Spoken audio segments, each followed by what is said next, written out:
Assalamualaikum warahmatullahi wabarakatuh. Bertemu lagi dengan saya Nur Wahid Hidayatullah dan pastinya kembali lagi di channel Nur Wahid. Setelah beberapa minggu tanpa ada video baru, but at least kali ini ada video baru terkait tentang pembahasan modul keempat dalam pemrograman berorientasi objek, yakni terkait abstraction dan final reward. Jika kalian penasaran, cek sampai habis ya.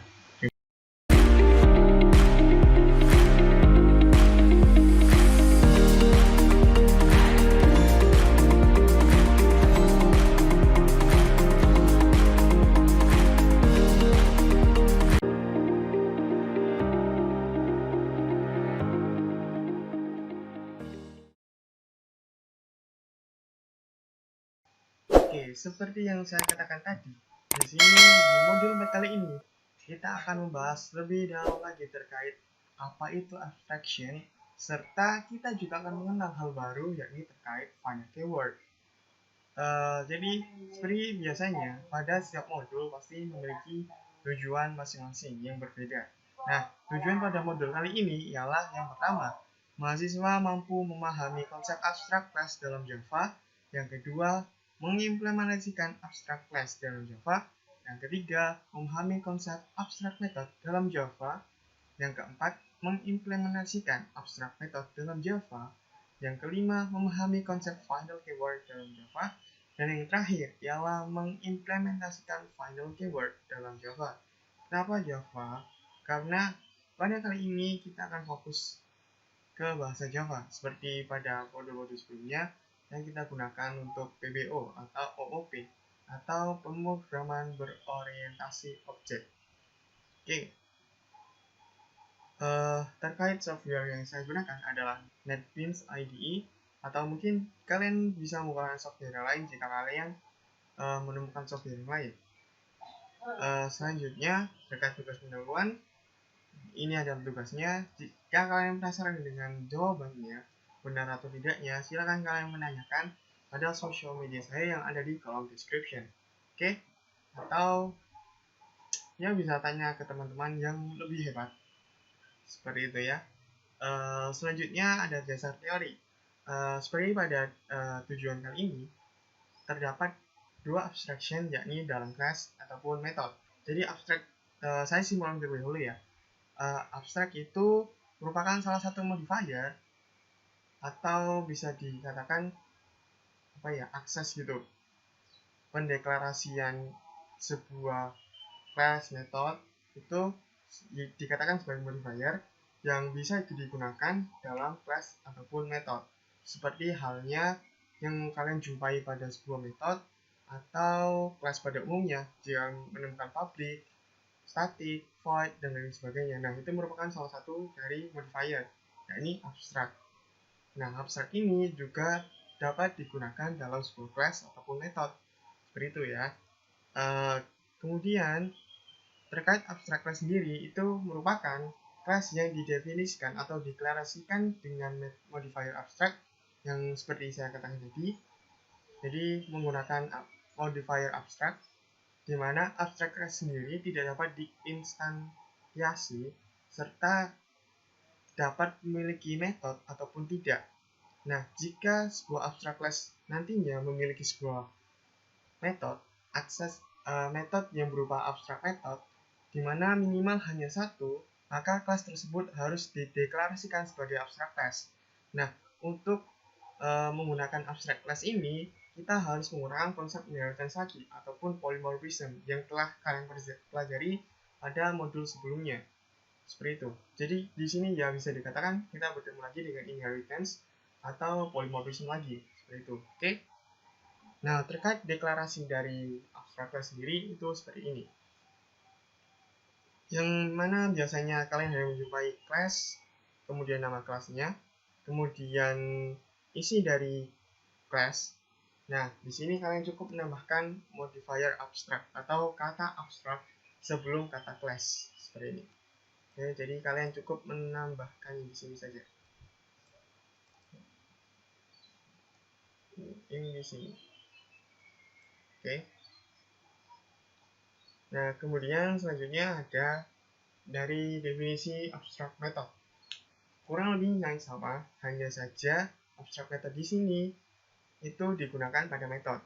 Jadi definisi sendiri ialah merupakan metode yang tidak memiliki body method atau isi atau badan metode seperti itu, di mana abstract method ini digunakan bila pengguna menginginkan untuk membuat class yang memiliki metode tertentu, namun implementasinya itu ditentukan oleh subclassnya, sehingga metode di dalam kelas tersebut didefinisikan sebagai abstract method. Seperti itu.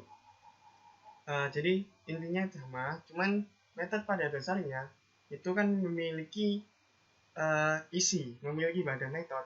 Nah, di abstract method ini tidak memiliki badan, tidak memiliki isi. Oleh karena itu dikatakan sebagai abstract method. Nah, pendeklarasiannya pun juga masih sama. Kalian tinggal menambahkan kata abstrak di depan tipe datanya dan nama metodenya. Hanya saja, yang menjadi perbedaan antara abstract method dengan metode pada umumnya adalah penggunaan setelah tanda kurung atau setelah parameter, di mana biasanya kalian menggunakan kurung kurawal.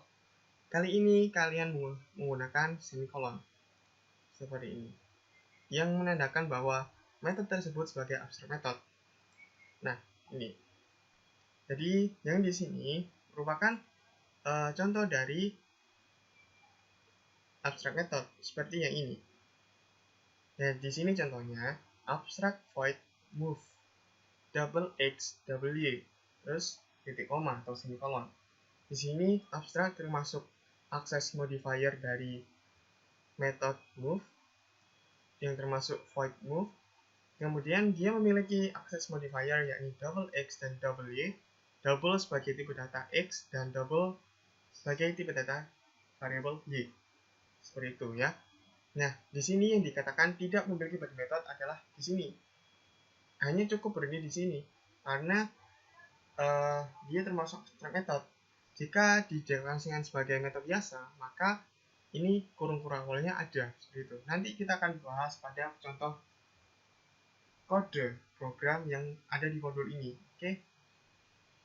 Selanjutnya ada final keyword. Di sini kita baca terlebih dahulu. Oke. Jika pengguna menginginkan suatu kelas tidak dapat diturunkan atau suatu metode tidak dapat dilakukan overriding, maka digunakanlah final keyword ini. Nah, class atau metode yang diberi keyword final atau final keyword itu tidak boleh berupa abstract class ataupun abstract method. Nah, hal ini disebabkan karena digunakan abstract class harus diturunkan dan abstract method harus di-override. Dapat disimpulkan bahwa final keyword adalah keyword itu termasuk modifier juga bisa dikatakan. Bisa dikatakan sebagai modifier yang digunakan apabila programmer tidak ingin menurunkan sebuah class dan tidak ingin melakukan override pada sebuah method. Nah, seperti ini. Oke. Selanjutnya itu contohnya seperti ini. Terkait sintaks final keyword sendiri itu di sini. Nah, kenapa di sini contoh sintaksnya final keyword ditambahkan oleh access modifier lagi? Karena final di sini itu hanya sebuah keyword, gitu ya. Access modifier selain abstract, kita tidak bisa menggunakan abstract di sini karena abstract class dan abstract method itu harus diturunkan dan harus di override metodenya seperti itu. Nah, di final keyword itu kita tidak bisa. Jadi kita hanya bisa menggunakan access modifier yang akan kita bahas mungkin insya Allah di modul selanjutnya atau modul terakhir, seperti public, private, kemudian protected, dan lain sebagainya. Oke, nah untuk contohnya itu seperti ini. Ini untuk pada class ya. Pada class itu masih sama, kita menggunakan kurung kurawal. Di sini access modifier, final, kemudian nama kelasnya apa, seperti itu. Nah, di abstract class tadi kan kita menambahkan kata abstract. Nah, di sini kita menambahkan final, gitu. Nah, jika ingin dipublikkan, maka public final, nama kelasnya apa. Hanya seperti itu, oke. Kemudian untuk sintaks terkait method pada final keyword pada method, itu sama, tinggal menambahkan final, kata final sebelum kata tipe data dan metodenya. Kemudian kita kasih kurung kurawal. Perbedaan dari final keyword dan abstract method seperti ini. Oke, jangan sampai keliru atau terbalik. Nah, kemudian prosedur pelaksanaan seperti biasanya, di mana mahasiswa mencoba latihan yang ada pada modul, mahasiswa menganalisis hasil dari program pada latihan yang telah dijalankan, kemudian mahasiswa menyelesaikan tugas yang telah diberikan pada modul ini, kemudian mahasiswa membuat laporan dari tugas yang telah dikerjakan. Seperti itu. Yang dilengkapi dengan hasil praktikum dan kesimpulan, dan yang terakhir mahasiswa mendemonstrasikan tugas program yang telah dikerjakan. Seperti itu. Di sini ada beberapa latihan. Latihan 1, 2, 3, dan 3. Ya, ini 3. Nah, di contoh latihan ini juga ada hasil running yang sudah sesuai dengan codingan yang tertera. Mungkin sebagai pembuktian, kita coba ya di NetBeans, atau kalian juga coba di NetBeans kalian masing-masing, biar sama-sama saling mengerti. Untuk latihan pertama ini terkait abstract class yang tidak dapat diinstansiasi, seperti itu. Ini modul 4. Oke.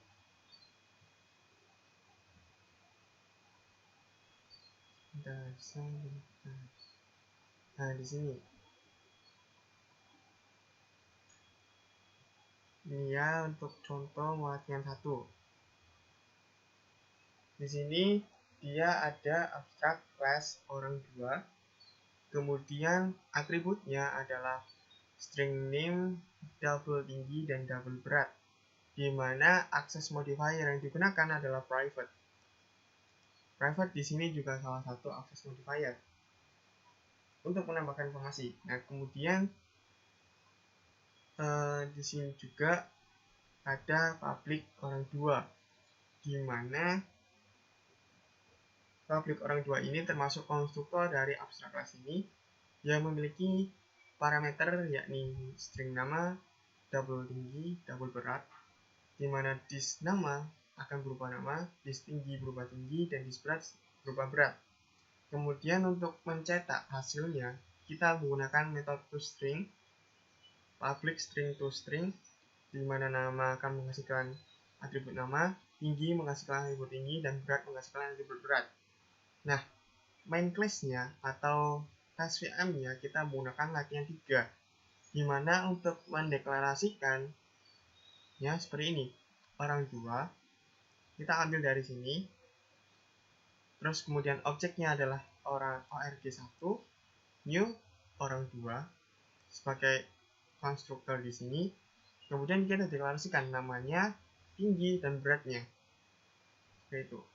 Nah, kita coba running, apakah benar tidak hasilnya seperti ini. Oke, F6.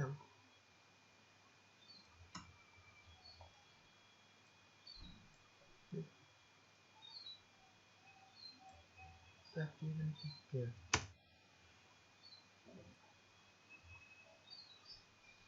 Nah, outputnya akan seperti ini, kurang lebih sama. karena hasilnya akan error. Sama kan? Oke, di outputnya error. Nah, kenapa bisa error? Karena seperti yang saya katakan tadi pada lebih tepatnya bahwa atau yang pada materi abstract class, bahwa abstract class tersebut di sini jika sebuah class memiliki metode minimal abstract method minimal 1, maka class tersebut itu termasuk abstract method. Nah, dia harus diturunkan terlebih dahulu. Sedangkan pada latihan 1 tadi itu dia langsung mengakses abstract class-nya. Padahal di sini dia termasuk abstract class seperti itu. Nah, oke, paham kan? Nah, dia di sini langsung mengakses abstract class-nya, dimana tanpa menginisialisasikan atau mendeklarasikan lagi terkait orang itu. Jadi kan orang ini kan abstract class gitu, seperti itu. Oke. Jadi jika program ini ingin dijalankan, maka abstract class orang ini harus kalian turunkan terlebih dahulu, entah menjadi public class siswa extend orang atau anything, terserah kalian nanti. Oke. Oleh karena itu di sini outputnya error seperti ini. Nah, terkait latihan kedua, kita akan coba terlebih dahulu dimana apakah hasilnya akan seperti ini. Maka silakan kalian copy paste kode yang ada di sini untuk latihan 2, dimana setelah saya lakukan copy paste lebihnya sama di sini. Nah, di sini. Oke. Kita running terlebih dahulu. Ingat ini berapa?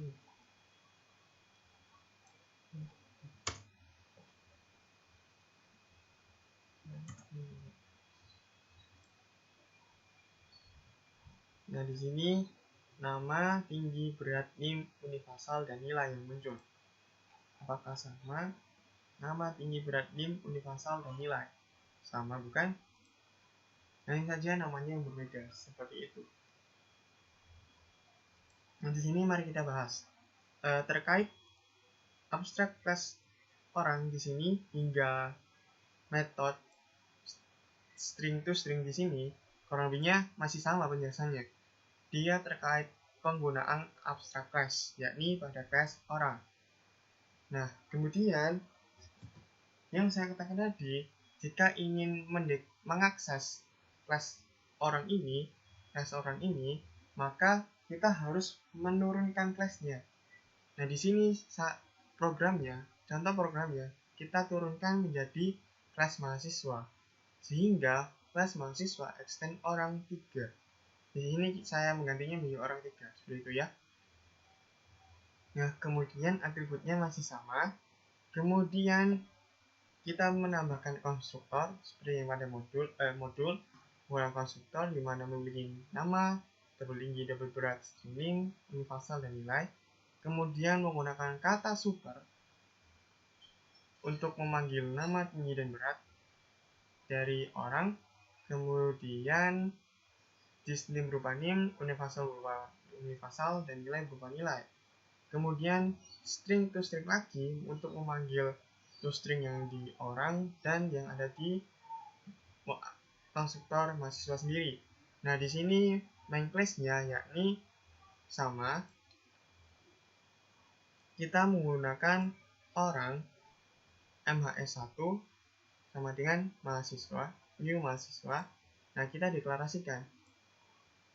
Jadi, di sini dapat dikatakan itu kita mengakses modifier akses abstract class orang dengan objeknya mahasiswa, di mana mahasiswa satu ini memiliki identitas nama, tinggi, berat, name, universal, dan nilainya. Nah, untuk memanggilnya, kita memanggil MAX1.toString. Terlebihnya sama, sehingga outputnya akan seperti ini. Oke, nah kita lanjut ke latihan yang terakhir, terkait keyword final atau final keyword. Di sini contohnya, kita buktikan apakah hasil rankingnya ini sama atau berbeda. Di sini yang muncul atau yang ada adalah nama, tinggi, berat, kemudian error. Oke, kita buktikan. Di sini setelah saya lakukan copy paste,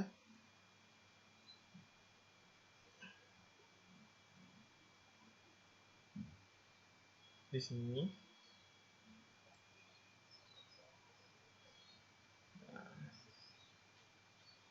kita running terlebih dahulu.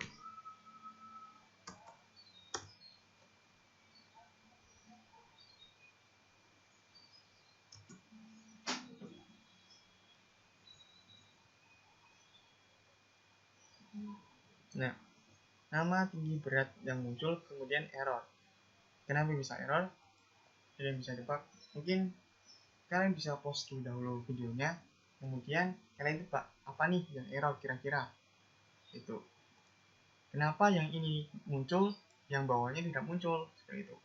Karena stop terlebih dahulu, saya hitung 1, 2, 3. Silahkan tulis kolom komentar. Udah. Oke, kita akan pembahasan. Jadi kita bahas terkait di sini kelas orang.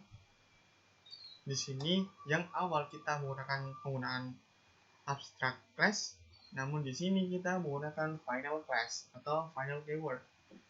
Kita menambahkan kata final setelah kata class, kemudian orang sebagai nama kelasnya. Atributnya masih sama, konstruktornya masih sama, yakni penggunaannya. Kemudian metode yang digunakan masih sama, yakni toString. Di sini pendeklarasian atau penurunan dari kelas orang masih sama, yakni mahasiswa. Memiliki atribut dan konstruktor pun yang sama. Kemudian metodenya juga sama. Di sini yang berbeda hanya di awal tadi, final class. Kenapa bisa error? Kita selidiki satu persatu. Seperti pada teori pada modul mengatakan bahwa final keyword itu adalah sebuah keyword yang tidak dapat diturunkan atau sebuah metode tidak dapat dilakukan overriding. Seperti itu. Jadi ibaratnya final keyword ini itu udah final, udah akhir gitu. Udah akhir dari segalanya. Kalau di pemrograman itu kan kalau final class ya mungkin itu kelas akhir dari sebuah program tersebut. Jadi benar-benar akhir dari kelasnya. Kelasnya udah benar-benar kelas akhir. Tidak ada kelas lagi di bawah-bawahnya. Atau jika diturunkan itu tidak bisa. Itu seperti itu. Nah, jika di metode itu juga sama penggunaannya. Jadi itu jika metode, maka metodenya metode terakhir, metode paling akhir yang tidak bisa di overriding. Benar-benar final method dan final class. Oleh karena itu, kenapa di sini error? Karena si program kita buat atau NetBeans-nya menganggap bahwa kelas orang ini tuh udah kelas terakhir yang tidak bisa diturunkan lagi, yang tidak bisa di override atau di inheritance lagi, seperti itu. Oleh karena itu, di sini error. Oke. Di bagian bawah sini error. Nah, sama juga di sini kita menggunakan final keyword pada metode toString. Nah, sehingga di pada main class di sini kita akan mengaksesnya dua ya, yakni orang satu dalam orang, kelas orang yakni Wahid, tingginya 196 dan minimal 5. Itu masih muncul karena file keyword masih bisa diakses. untuk di kelasnya sendiri, seperti itu. Nah, muncul kan namanya, tingginya, dan beratnya sini. Kemudian pada objek MHS1 pada kelas mahasiswa itu kan termasuk turunan dari kelas orang, di mana kelas orang itu termasuk final class dan memiliki final keyword yakni toString. Sehingga objek MHS1 itu dianggap error oleh program karena program menganggap bahwa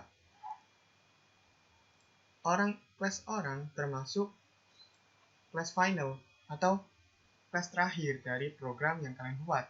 Kemudian, toString juga termasuk metode terakhir yang telah kalian bikin atau yang telah kalian buat. Sehingga kelas orang tidak dapat diturunkan dan metode toString tidak dapat di-overriding seperti ini, meskipun kalian menggunakan kata super. Oke, seperti itu terkait penjelasan dari final keyword, abstraction, baik abstraction dalam class ataupun metode. Nah, mungkin jika kalian ada pertanyaan, silakan kalian post dan kalian tanyakan pada kolom komentar YouTube. Saya akan meresponnya. Oke. Nah, selanjutnya ada tugas seperti biasa pada biasanya. Di sini tugas modul ini itu terkait penggunaan teknik abstraction. Silakan kalian gunakan teknik abstraction pada soal tugas modul 3, di mana modul 3 kalian membuat sebuah tugas terkait PT, terkait polymorphism, kemudian tambahkan juga satu class yang tidak dapat diturunkan dan satu method yang tidak dapat di-override pada soal modul 3, dan analisislah jawaban yang telah kalian buat, terutama yang berhubungan dengan abstraction dan final keyword. Oke. Atau mungkin kalian bisa membuat sebuah teknik abstraction lain dan menambahkan satu class yang tidak dapat diturunkan atau dan method yang tidak dapat di-override. Nah, jika kalian kebingungan, silahkan kalian menanyakan pada sosial media saya yang di kolom description. So, mungkin this is the last for this video. I hope you enjoy it and hopefully kalian bisa memahaminya. Semoga kedepannya juga semakin lancar dan paham akan terkait Java, terutama pada PBO atau Object Oriented Programming atau pemrograman berorientasi objek. Kurang lebihnya saya akhiri. Mohon maaf. Wassalamualaikum warahmatullahi wabarakatuh. See you in the next video.